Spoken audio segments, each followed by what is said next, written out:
उत्तर प्रदेश सरकार ने 5.44 लाख किसानों का पंजीकरण पूरा कर उनके धान की खरीद में राहत देने की दिशा में कदम उठाए हैं। इससे किसानों को अपने उत्पाद का बेहतर मूल्य मिलने की उम्मीद है। किसानों के प्रदर्शन से बचाव होगा।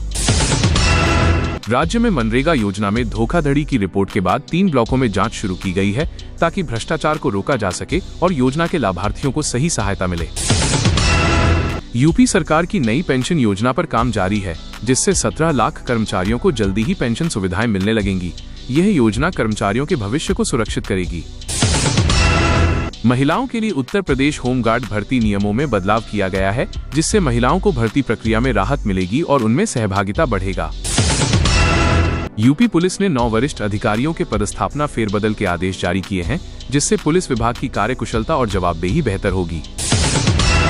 प्रदेश में बिजली बिलों में राहत के लिए व्यापक अभियान चलाया जा रहा है, जिससे उपभोक्ताओं को आर्थिक बोझ कम होगा और बिजली सेवाएं सस्ती होंगी। मुख्यमंत्री योगी आदित्यनाथ ने जेवर एयरपोर्ट का कार्य 5 दिसंबर तक पूरा करने के कड़े निर्देश दिए हैं, जिससे राज्य के वायु संपर्क में सुधार आएगा। गंगा एक्सप्रेसवे का ट्रायल जल्द दिसंबर में शुरू होने वाला है। जनवरी 2026 से इसकी आधिकारिक शुरुआत होगी। ये परियोजना सड़क परिवहन को काफी सुगम बनाएगी। अब उत्तर प्रदेश में आधार कार्ड को जन्मतिथि प्रमाण के रूप में मान्यता नहीं दी जाएगी, जिससे दस्तावेजों का सत्यापन और अधिक सशक्त होगा। समाजवादी पार्टी ने बिजली बीएलओ पीड़ित परिवारों को 2 लाख रुपए की आर्थिक सहायता देने की घोषणा की है, जो लोगों को वित्तीय सहयोग प्रदान करेगी। मैनपुरी में हाल ही में हार्ट अटैक, डायरिया और निमोनिया से पीड़ित 5 मरीजों की मौत हो गई है। यह घटना स्थानीय स्वास्थ्य व्यवस्था की गंभीर चुनौतियों को उजागर करती है। परिवार वाले और ग्रामीण इस त्रासदी से गहरे सदमे में हैं और तत्काल बेहतर चिकित्सा सुविधाओं की मांग कर रहे हैं। प्रशासन ने मामले की जांच शुरू कर दी है, ताकि इस तरह की घटनाओं को भविष्य में रोका जा सके। गोंडा में एक सड़क हादसे में इंटरमीडिएट के एक छात्र की जान चली गई है। ये हादसा इतना गंभीर था कि छात्र की तुरंत मौत हो गई, जिससे परिवार में कोहराम मच गया है। स्थानीय पुलिस ने मामले में जांच शुरू की है और सड़क सुरक्षा को लेकर लोगों में जागरूकता बढ़ाने की बात कही है। यह घटना युवाओं के लिए एक चेतावनी है कि सड़क पर सावधानी बरतना कितना जरूरी है। देवरिया में 8 दिन शेष होने के बावजूद आधे से अधिक सरकारी काम पूरे नहीं हो पाए हैं। इससे विकास कार्यों पर सवाल उठ रहे हैं और लोगों में असंतोष बढ़ रहा है। प्रशासन को कड़ी निगरानी के निर्देश दिए गए हैं, ताकि वे अपने वैध लक्ष्यों को समय पर पूरा करें।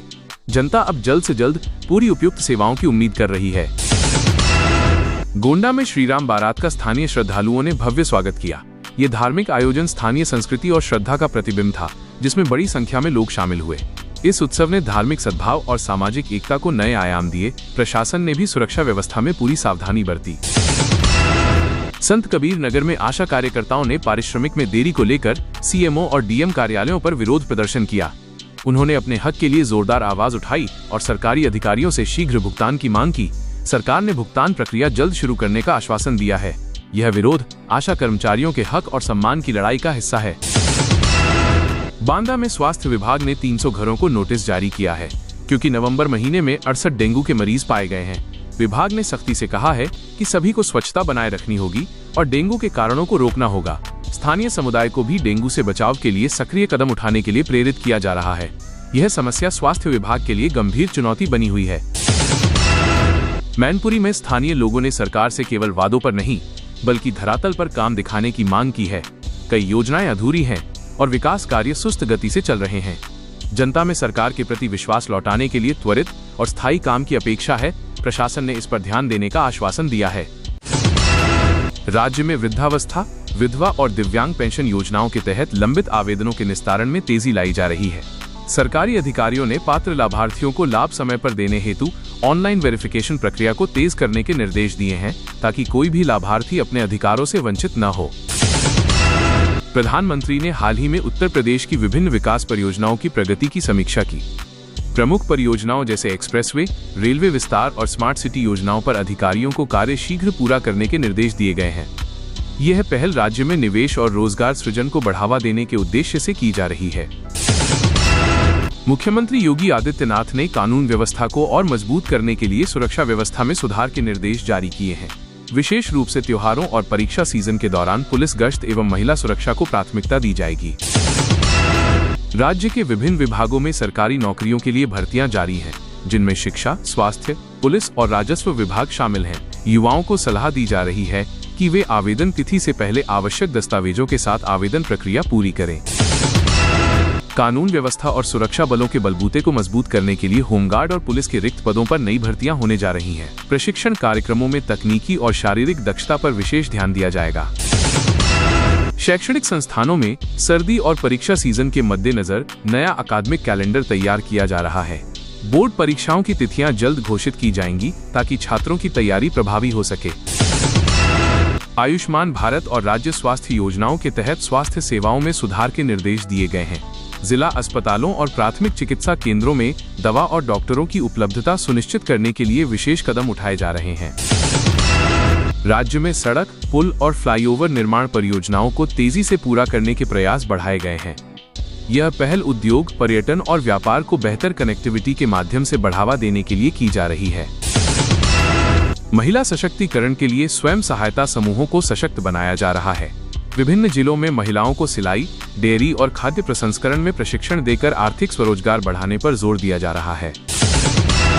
उत्तर प्रदेश के मुख्यमंत्री योगी आदित्यनाथ ने पूरे राज्य में अवैध रूप से रहने वाले लोगों पर सख्त कार्रवाई के निर्देश दिए हैं। सरकार ने ये भी स्पष्ट किया है कि सभी जिलों में अस्थायी निरोध केंद्र बनाए जाएंगे, जहां पकड़े गए लोगों को पहचान की पुष्टि तक रखा जाएगा। अधिकारियों को आदेश मिला है कि किसी भी संदिग्ध व्यक्ति की जानकारी मिलते ही तुरंत जाँच की जाए और यदि कोई व्यक्ति बिना वैध पहचान के पाया जाता है तो उसके खिलाफ कानूनी कार्रवाई तुरंत शुरू की जाए। प्रशासन का कहना है कि ये कदम कानून व्यवस्था को मजबूत करने और समाज में सुरक्षा और संतुलन बनाए रखने के लिए आवश्यक है।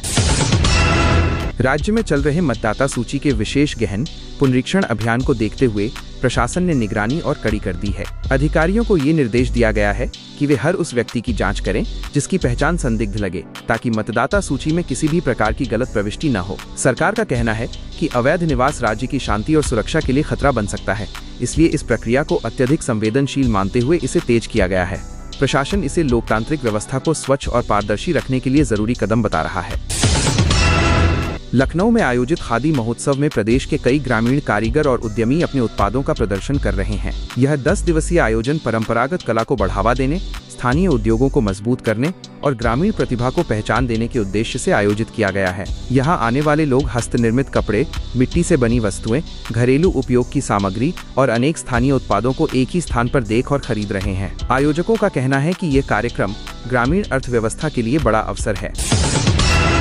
महोत्सव में कारीगरों को आधुनिक उपकरण और प्रशिक्षण भी दिया जा रहा है ताकि वे अपने काम को और अधिक प्रभावी बना सकें। उन्हें नई तकनीक, डिजाइन और बाजार की बढ़ती जरूरतों के बारे में जानकारी दी जा रही है, जिससे वे अधिक गुणवत्तापूर्ण उत्पाद तैयार कर सकें। इन सुविधाओं से ग्रामीण कारीगरों को उत्पादन बढ़ाने, समय बचाने और अपने उत्पादों को बड़े बाजार तक पहुंचाने में मदद मिल रही है। यह प्रयास ग्रामीण उद्योगों को नई दिशा देने वाला माना जा रहा है।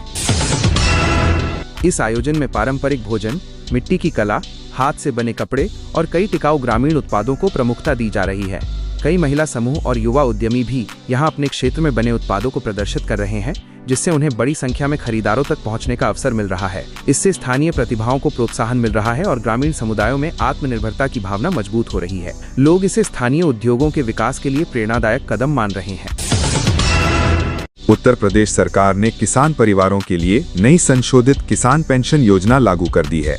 इसमें 60 वर्ष से अधिक उम्र के किसानों को अब पहले से अधिक मासिक सहायता मिलेगी और आवेदन प्रक्रिया को पूरी तरह डिजिटल कर दिया गया है।